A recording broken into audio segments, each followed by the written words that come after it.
Que faites-vous pour donner l'envie aux autres de vous suivre? C'est une grosse question. Écoutons l'extrait d'une entrevue exceptionnelle que j'ai réalisée avec Joël Boisvert, associé chez Gallings, qui a su inspirer beaucoup de gens de par son approche pragmatique. J'ai eu le privilège de l'interviewer au moment de préparer mon livre « Le courage de dire ». J'essaie aussi, dans la mesure du possible, de ne pas acquiescer à l'hostilité. J'ai l'impression que quelquefois, l'hostilité qui est dégagée par les propos est un peu un mécanisme de recherche d'attention. J'essaie de faire fi de l'hostilité pour répondre et adresser le message. Donc, aller au-delà de la première ou de l'enveloppe d'hostilité.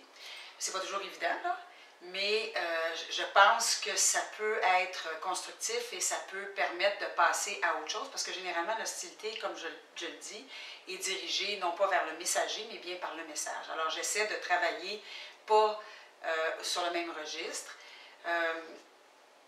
Ça m'est déjà arrivé, mais c'est excessivement rare, d'avoir à adresser ça en disant que je trouve que la façon d'apporter le sujet ou le commentaire n'est pas constructive et que je propose que pour avancer dans la discussion, on change de registre pour être en mesure de trouver des solutions par opposition à rester en mode confrontation.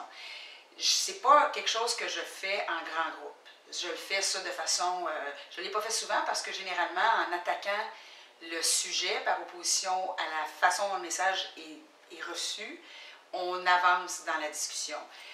Jamais j'aborderais ça en grand groupe, mais en petit groupe, ça m'est déjà arrivé d'aborder l'hostilité de front en disant que je ne pense pas qu'on va avancer dans notre discussion si on reste dans ce registre-là. Ce que je propose, c'est qu'on essaie de passer outre l'hostilité en essayant d'identifier quelles sont les problématiques réelles.